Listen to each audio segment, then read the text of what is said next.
এই পানিটা হলো মুমিনের অন্তরের রহমত স্বরূপ। শহীদ ওসমান হাদি রাহমাতুল্লাহি আলাইহি তার মৃত্যু সংবাদ শুনছি, লক্ষ লক্ষ কোটি কোটি মুসলমানের চোখ দিয়ে অটোমেটিক গোসল করাইছে। এরকম মানুষের যারা কখনো তারা দেখে নাই, তার সাথে সাক্ষাৎ হয় নাই, কিন্তু তার মৃত্যুর সংবাদে সবার হৃদয় রহমত হয় নাই, চোখ দিয়ে অটোমেটিক পানি বের হয়েছে। এই যে পানিটা, এটা অন্তরের যে রহমত, এই রহমতের দৃষ্টান্ত আল্লাহ তাআলা পানি দিয়ে বের করে দিয়েছেন। আল্লাহ পাক ভাইকে শাহাদাতের পূর্ণ মর্যাদা দান করে চলে গেল। আমি এই ভাইয়ের কারণে আজকে শহীদের মর্যাদাকে আলোচনা করতেছি। الذي خلق الموت والحياة ليبلوكم أيكم أحسن عملا। তিনি ওই সত্তা যিনি তোমাদের জন্য জীবন এবং মৃত্যুকে সৃষ্টি করেছেন এই পরীক্ষা দেওয়ার জন্য যে কে উত্তম আমল করে। আল্লাহ এখানে বলেছেন কে উত্তম আমল করে, কে অনেক বেশি আমল করে এটা বলেন নাই, কারণ আল্লাহর কাছে আমলের আধিক্যতা থেকে আমলের সৌন্দর্য এবং তার গুণগত মান আল্লাহর কাছে বেশি মর্যাদাপূর্ণ। অর্থাৎ আমলের মধ্যে কোয়ালিটি ভালো কিভাবে হবে? দুইটা জিনিসের মধ্যে আমলের মধ্যে কোয়ালিটি ভালো। এক হলো যে আমল করতেছি, এই আমলের মধ্যে ইখলাস থাকা। ইখলাস মানে হলো বিশুদ্ধ নিয়ত, এই আমলটাকে কেবলমাত্র আল্লাহর জন্যই করা। সাথে সাথে আরেকটা জিনিস হলো এই আমলের মধ্যে রাসূল পাক সাল্লাল্লাহু আলাইহি ওয়াসাল্লামের তরিকা এবং সুন্নাহ কতটুকু বাস্তবায়ন আছে।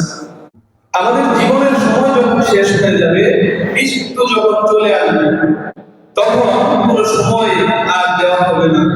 যে সামান্য কিছু সময় যদি দেওয়া হতো, তাহলে আমি আরো কিছু ইবাদত করতাম, আমি তো ভেবেছিলাম আমার মৃত্যু হয়তো আর দেরিতে হবে, আমি আরো সাগরকে পৌঁছবো, হয়তো যখন আমার মৃত্যু হবে। তখন সময় দেওয়া হলেও সময় দেওয়া হবে। সূরা মুনাফিকুনের মধ্যে আল্লাহ ইরশাদ করেন, ইযা জাআ আজালুহুম ফালা ইস্তাখিরুনা সাআতান ওয়া লা ইস্তাকদিমুন। যখন তোমাদের কাছে তার মৃত্যুর নির্ধারিত সময় চলে আসবে, লা ইস্তাখিরুনা সাআতান ওয়া লা ইস্তাকদিমুন, সেই নির্ধারিত সময়ের এক মুহূর্ত কাল আগেও করা হবে না, আবার এক মুহূর্ত কাল সময় পিছিয়ে দেওয়া হবে না, সাথে সাথে তার জান কবজ করে দেওয়া হবে। এই মৃত্যু নিশ্চিত এবং সময় আসলে সাথে সাথে চলে যেতে হবে, এটাও নিশ্চিত।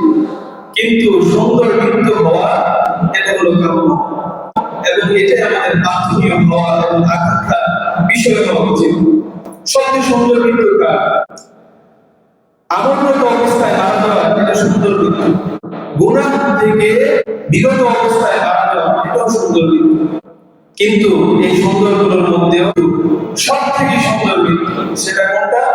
যে জীবন আল্লাহ আমাকে দিয়েছে, এই জীবন আল্লাহর জন্য আমি যদি বিসর্জন দিতে পারি, তাহলে সেই জীবন এবং সেই মৃত্যু হবে সব থেকে সুন্দর মৃত্যু। এর জন্য আল্লাহর রাস্তায় জীবন দিতে পারা, শহীদ মৃত্যু লাভ করতে পারা হলো সব থেকে শ্রেষ্ঠতম মৃত্যু। জীবন যেহেতু আল্লাহ দিয়েছেন, মৃত্যু যেহেতু নিশ্চিত একবার মারা যাব, সেই মৃত্যুটা যদি আল্লাহর রাহে হয়, যে রব জীবন দিয়েছে সেই রবের জন্য যদি জীবন বিলি করতে পারি, তাহলে আমার এই জীবনের মৃত্যু অন্য সমস্ত মৃত্যু থেকে ভিন্ন এবং আলাদা শ্রেষ্ঠত্ব বৈশিষ্ট্যপূর্ণ। সব থেকে ফজিলতপূর্ণ মৃত্যু যেহেতু শহীদ মৃত্যু, তার ফজিলত অনেক বেশি। আর প্রত্যেকটা মুমিন মুসলমান মাত্রই অন্তরের মধ্যে এই বাসনা থাকা জরুরি যে আমার মৃত্যুটা যেন আল্লাহর রাহে হয়, আল্লাহর রাস্তায় শহীদ মৃত্যু হয়। শহীদের ফজিলত কত বেশি! উহুদের যুদ্ধে ৭০ জন সাহাবী যখন শহীদ হয়ে গেল, তখন মুসলমানদের মধ্যে এক ভারাক্রান্ত অবস্থা তৈরি হলো। হযরত জাবির ইবনে আব্দুল্লাহ রাদিয়াল্লাহু তাআলা আনহু তখন কিশোর সাহাবী ছিলেন।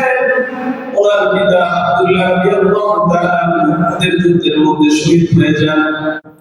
ওনার পিতা মৃত্যুর আগে অনেক ঋণগ্রস্ত ছিল, ঋণের অনেক বোঝা রেখে তিনি মারা গিয়েছিলেন। অন্যান্য সমস্ত সাহাবীদের মধ্য থেকে তিনি সব থেকে বেশি ভারাক্রান্ত এবং কষ্টে ক্লান্ত ছিলেন। আল্লাহ নবী সাল্লাল্লাহু আলাইহি ওয়াসাল্লাম জাবের রাদিয়াল্লাহু তাআলা কে বলছেন, হে জাবের, তুমি কি জানো তোমার সাথে তোমার রব আল্লাহর কি কথোপকথন হয়েছে? তিনি যে শহীদ হয়েছেন তার মর্যাদা কি হয়েছে?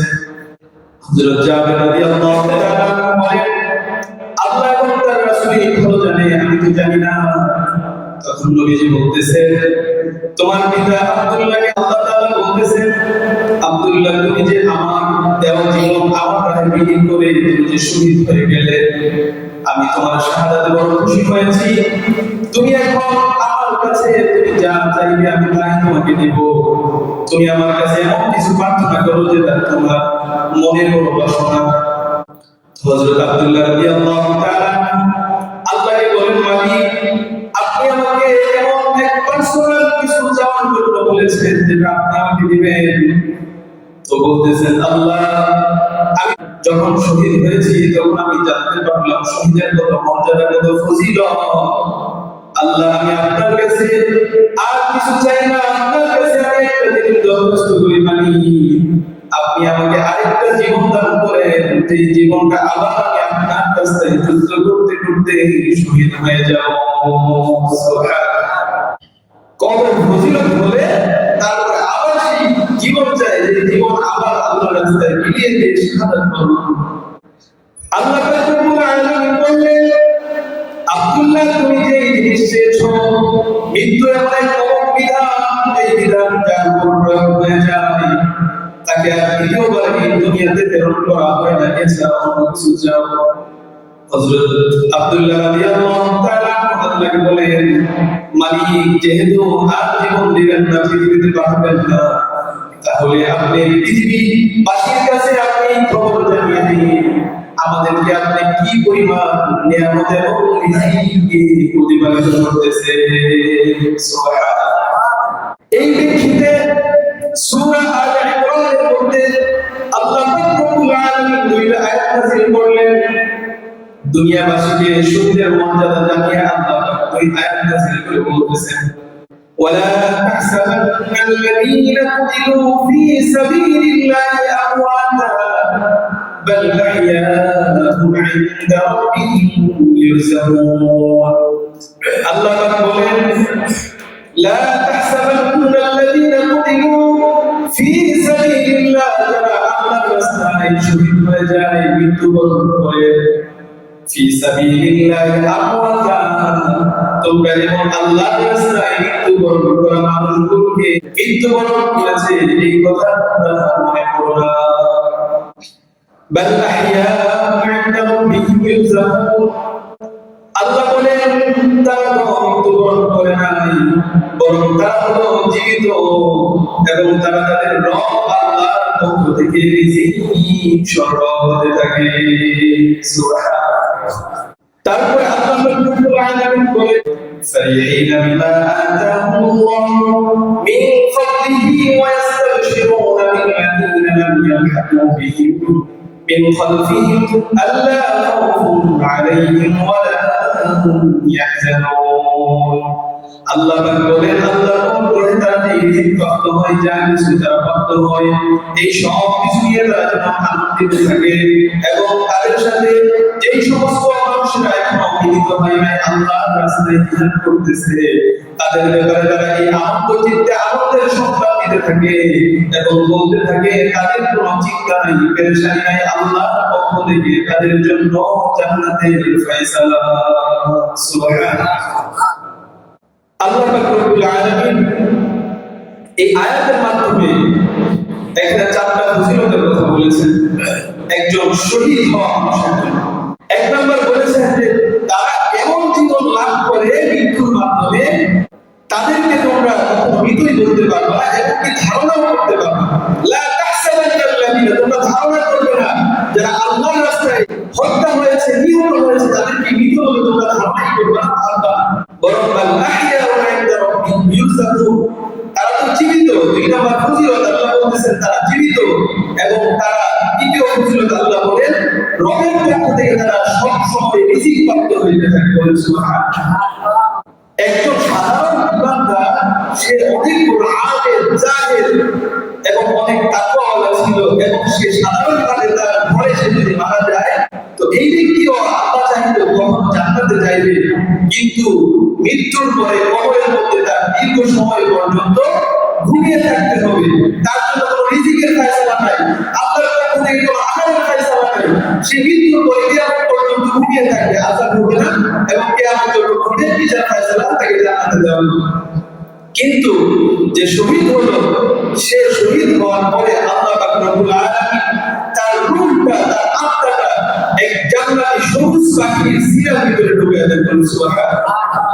এবং এই সবুজ পাখিটা জান্নাতের তীরে ঘুরতে থাকে এবং জান্নাতের নহর থেকে তারা পানি পান করে, জান্নাতের ফল তারা ভক্ষণ করে। আল্লাহ নবী বলেন, আরশের নিচে ঝুলন্ত ঝালর বাতিলগুলোর মধ্যে এসে তারা অবস্থান করে সেখানে সুস্বাচ্ছন্দ্যে ঘুরতে থাকে, বলেন সুবহানাল্লাহ। সহিহুল বুখারীর হাদিস, নবী কি ইরশাদ করেন, যখন কোনো ব্যক্তি মারা যাবে, কিয়ামতের দিন যখন আল্লাহ পাক রব্বুল আলামিন তাদের মধ্যে ফয়সালা করবেন, ফয়সালা হওয়ার পরে একজন জান্নাতি ব্যক্তি, তার মনের মধ্যে কোনো ইচ্ছা থাকবে না, কোনো তামান্না থাকবে না। তারপরে আল্লাহ পাক রব্বুল আলামিন তাকে বিশাল জান্নাত দেওয়ার পর তাকে জিজ্ঞাসা করবেন, তোমার অন্তরের মধ্যে আর কোনো চাওয়া আছে কিনা, তোমার আর কিছু পাওয়া আছে কিনা, তোমার প্রত্যাশা আকাঙ্ক্ষা কিছু আছে কিনা, আমাকে বলো, আমি আজকে তোমার আকাঙ্ক্ষাগুলো পূরণ করবো। একজন জান্নাতি, সে জান্নাত পাওয়ার পরে আল্লাহকে দেখতে যাবে এবং আল্লাহকে দেখার পরে তার মনে আর কোনো আকাঙ্ক্ষা থাকবে না, বাসনা থাকবে না। সে জান্নাত পেয়ে প্রফুল্লিত হয়ে যাবে, সন্তুষ্ট হয়ে যাবে। আল্লাহ বলেন, ইল্লা শাহীদ, তবে শহীদ এমন হবে যে তখন আল্লাহর কাছে আকাঙ্ক্ষা করবে, মালিক আমি তোমার কাছে প্রার্থনা করি, তুমি আমাকে এরকম আর 10টা জীবন দান করো এবং প্রত্যেকটা জীবন আমি তোমার রাস্তায় যুদ্ধ করে শাহাদাতের মর্যাদা লাভ করতে চাই। সুবহানাল্লাহ। শহীদের মর্যাদা এত বেশি হবে যে আবার জীবন থাকবে। শহীদের মর্যাদা কত বেশি, ইয়া নবী সাল্লাল্লাহু আলাইহি ওয়াসাল্লাম নিজের মনের কাকুতিকে বলছিল। দেখেন আল্লাহ নবী সাল্লাল্লাহু আলাইহি ওয়াসাল্লাম হাদিসে পাকের মধ্যে বলেন, ওয়াল্লাযী নাফসি বিয়াদিহি, ওই সন্তান শপথ যার হাতে আমার জীবন, লাউদিতু আন্নী কুনতু ফি সাবিলিল্লাহ, আমার মন চায় আমি আল্লাহর রাস্তায় শহীদ হয়ে যাই, সুম্মা উহইয়া সুম্মা উকতাল, তারপরে যেন আমি আবার জীবিত হই, আবার আমি আল্লাহর রাস্তায় শহীদ হয়ে যাই, সুম্মা উহইয়া সুম্মা উকতাল, আবার যেন আমাকে জীবিত করা হয়, আবার যেন আমি শহীদ হয়ে যাই, সুম্মা উহইয়া সুম্মা উকতাল, আবার যেন আমাকে জীবিত করা হয়, আবার যেন আমি শহীদ হয়ে যাই। এভাবে নবী সাল্লাল্লাহু আলাইহি ওয়াসাল্লাম এই কথাটা তিনবার বলেছেন। আমার মনে এই বাসনা জাগে, সেই সন্তান শপথ করে বলে, যার হাতে আমার জীবন, আমি আল্লাহর রাস্তায় মৃত্যুবরণ করব, আবার জীবিত হব, আবার মৃত্যুবরণ করব, আবার জীবিত হব, আবার মৃত্যুবরণ করব। সুবহানাল্লাহ। কত ফজিলতের মধ্যে নবীজি নিজে থেকে এই তামান্না করে, এই আগ্রহ প্রকাশ করে। এখন এই শহীদ কি শুধু আল্লাহর রাস্তায় যুদ্ধ করতে করতে মারা গেলে শুধু শহীদ, নাকি আরো শহীদ হওয়ার জন্য সুরত আছে? শহীদ হওয়ার অনেকগুলো পন্থা নবী সাল্লাল্লাহু আলাইহি ওয়াসাল্লাম হাদিসে পাকে বলেছেন। তবে হাকিম এবং প্রকৃত শহীদ সেই ব্যক্তি যে আল্লাহর রাস্তায় শহীদ হয়ে গেল, ইনসাফ প্রতিষ্ঠা করতে গিয়ে শহীদ হয়ে গেল, হক এবং সত্যের মধ্যে পার্থক্য সৃষ্টি করতে গিয়ে শহীদ হয়ে গেল, নিজের হক প্রাপ্তির জন্য লড়াই করতে করতে শহীদ হয়ে গেল। এই শহীদ হলো প্রকৃত শহীদ। প্রিয় নবী সাল্লাল্লাহু আলাইহি ওয়াসাল্লাম তাছাড়াও হাদিসের মধ্যে আরো অনেকগুলো শহীদের কথা বর্ণনা করেছেন। হযরত আব্দুল্লাহ ইবনে সাবিত রাদিয়াল্লাহু তাআলা আনহু যখন মৃত্যুবরণ করবেন, এই হাদিসটা নাসাঈর মধ্যে এসেছে। হযরত জাবির ইবনে সাবিত রাদিয়াল্লাহু তাআলা বর্ণনা করেন, আল্লাহ নবী সাল্লাল্লাহু আলাইহি ওয়াসাল্লাম আব্দুল্লাহ ইবনে সাবিত রাদিয়াল্লাহু তাআলা কে দেখার জন্য ওনার বাড়িতে গেলেন। যাওয়ার পরে বাহির থেকে রাসূল সাল্লাল্লাহু আলাইহি ওয়াসাল্লাম ডাক দিলেন, আব্দুল্লাহ, কিন্তু আব্দুল্লাহ ডাকে কোনো সাড়া দিল না।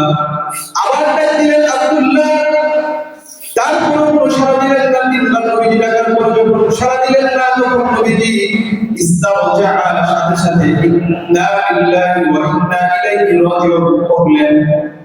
তো আমরা ইন্না লিল্লাহি বলি কখন? যখন মানুষ মারা যায়। তো নবীজি যখন ইন্না লিল্লাহি বলছে, সাথে সাহাবীরা এটাই বলছেন, এমনকি পর্দার অন্তরালে এই মহিলারা ছিল, তারা মনে করেছেন তিনি মারা গেলেন।